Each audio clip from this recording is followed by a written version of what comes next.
ngibingelele president sawuseNkosixhakaza committee yakhe yonke ngibingelele ama-alumni ngibingelele uma-president Sandile Shaka no-Orlando former practitioner. Siyathola kakhulu Ntombi Nsizwa empeleni into engiyishoyo ukuthi ngiyabingelela nonke likaJesu kami ngoba ngamazi igama Khulekani Mvuselelo kwamakhanya Sibonga umntwana wami uNkulunkulu ngiyakholwa isindisiwe izona zami zixole. Amen. Voilà, on a first year. DJ, I'm sorry, no DJ, so I'm in one corner, yeah, towards our home, what I said in our home.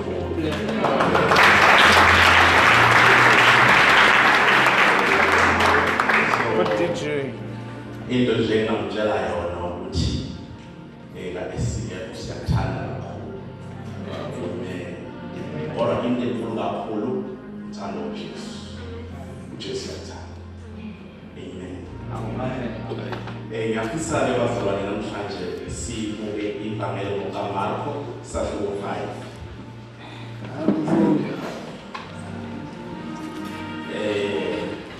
Kahle-kahle-ke ngohlelo laka-SCF inkonzo iphuma 8:30. Njengamanje it's 27 minutes past 8. Amanye amazwi ngisalele imizuzu.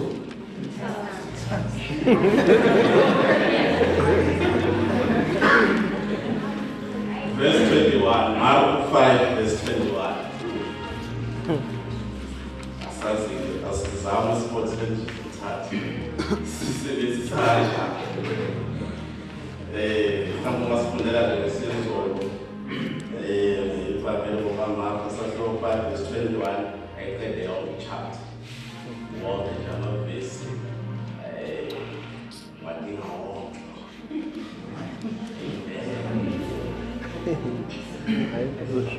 NgokaMarko chapter 5 verse 21 ihloko sithi indodakazi kaJayiro ivuswa ekufeni. Verse 21 khona uJesu esebuye ewelele ngaphesheya komkhumbi kwabuthana isixuku esikhulu kuye engasolonke. Kwase kufika omunye wabaphathi besinagoge nguJayiro igama lakhe owathi ukuba ambone waziphonsa phansi ngasezinyaweni zakhe wamncenga kakhulu wathi indodakazi yami isiyalela ake uze ubeke izandla phezu kwayo ukuba isindiswe iphile. Wahamba naye isixuku esikhulu samlandela samcindezela.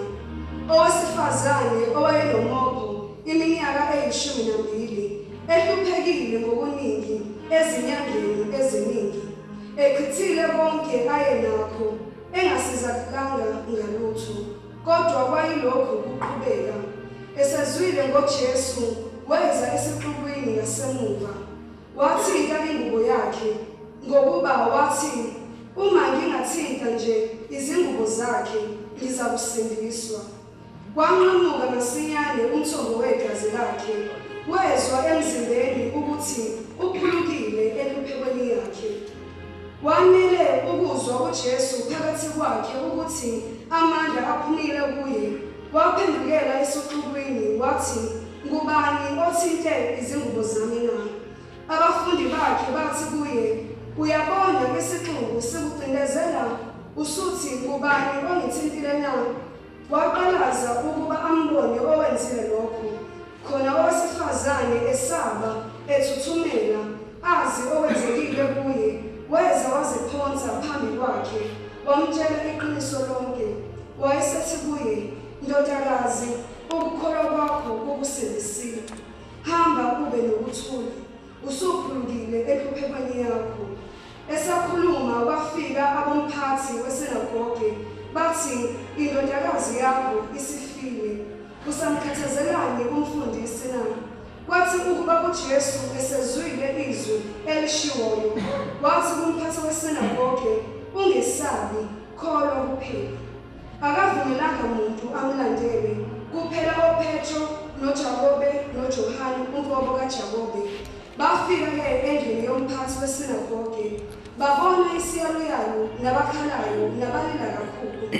Wangena wathi kubo, "Niyaluselani, nikhalelani na? Umntwana akafile, kodwa ulele." Bamhleka usuku, kepha yena wabakhipha bonke, wathatha uyise womntwana nonina kanye nababenaye, wangena lapho kulele khona umntwana, wabamba umntwana ngesandla, wathi kuye, "Talitha khumi," okungukuthi ngokuhunyushwa, "Ntombazana, ngithi kuwe, vuka." Yayisivuka masinyane intombazane yahamba, ngokuba yayineminyaka eyi-12. Khona bamangala ngokumangala okukhulu, wabayelisisa ukuba lokhu kungaziwa muntu, futhi wathi mayiphiwe ukudla. Amen. Izwi lenkosi elibamba lizothi amen. Ngafishane nje namhlanje ngiyafisa ukukhuluma ngokholo. Ukuthi okholwayo wenzela umusa. Okholwayo uthola umusa. Amen. Lithi iBhayibheli ukholwa ngencwadi yamaHebheru uqiniseka ngezinto ezithenjwayo kuyiqiniso ngezinto ezingabonwanga. Verse 6 bese uthi ngaphandle kokholo awenzeki ukuthi umthokozise uNkulunkulu. Namhlanje nje ngifisa sibuke indaba yokholo ukuthi mawukholo tholos sibala uNkulunkulu wethu ongcwele noyise Jesu Kristu Baba, izwi lakho linamandla, izwi lakho liletha ushintsho. uNkulunkulu wethu ongcwele, wena uNkulunkulu okwazi ukushintsha idwala libe umthombo wamanzi. Ngameni likaJesu Kristu waseNazaretha ngiyafuna uNkulunkulu wethu ongcwele ukuthi usize ukuphila kwethu ngawe namanje, ngameni likaJesu Kristu waseNazaretha. Amen. Mhlawumbe ngingathokoza uma ngathola abantu abawu-2 kube insizwa noSizwe. Thank you, siyabonga ukulanda insizwa. Sacela nje uSizwe nokuhlala. Oh, come on.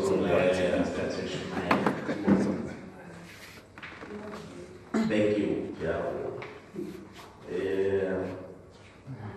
Ngicela ukuthi uzimali. Amen. Nazo.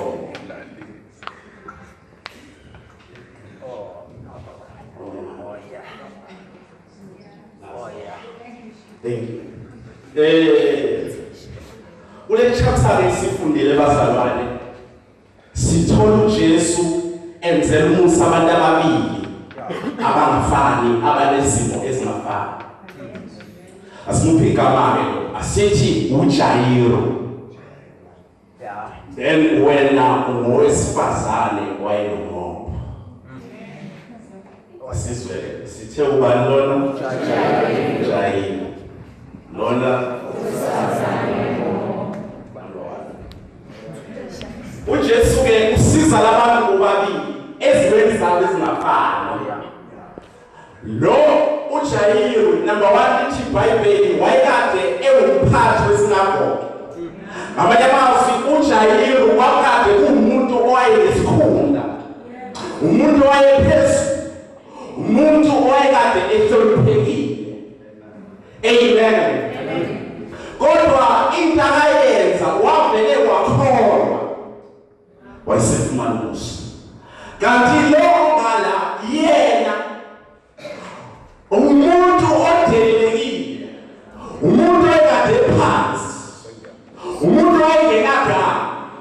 IBhayibheli malichaza ngalo lithi uJayiro igama lakhe. Kodwa maliza ulona alimushi igama belethwe owesifazane, kodwa bese vele kufaka isimo sakhe kuthiwe wayekade nomopho. Hayi ngoba lo ngala kuthiwe yena ufakwa iposition yakhe kuthiwe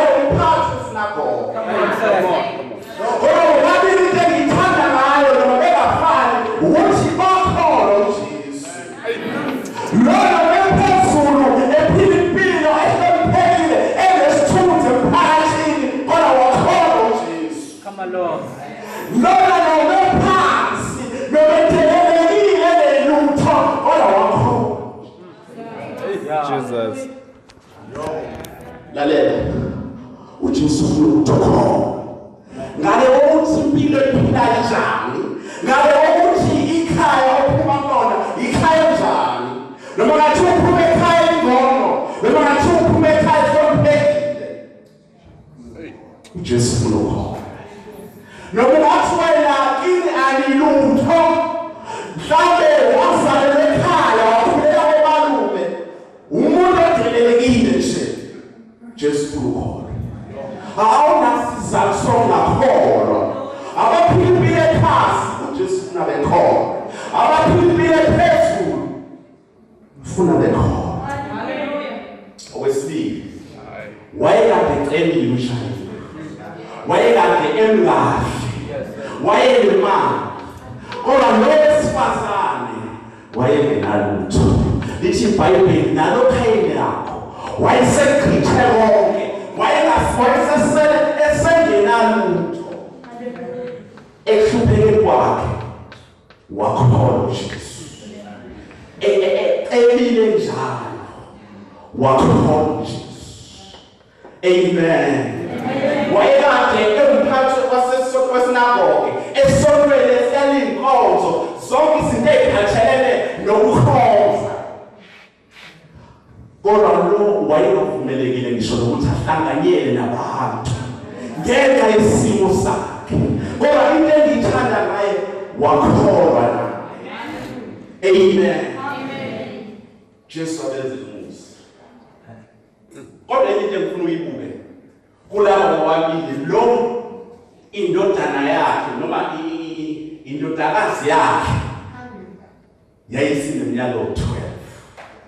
Ngalesikhathi behlangana noJesu, indodakazi yakhe ino-12 years. Bese kuthi lo wesifazane, lithi iBhayibheli, wayesele nomoto iminyaka ewu-12. Ngamanye amazwi, lo ngalesikhathi ngale minyaka athola ngayo indodakazi yakhe, lithi iBhayibheli ukuphela kwayo, ngalesikhathi iqala injabulo empilweni yakhe yokuthi usayithola indodakazi, naye usenengane yakhe njengabo bonke abantu emphakathini. Ngalesikhathi ejabula ngalowo nyaka, unyaka lo wesifazane akakhala ngawo ephethe isimo somoya. Amen.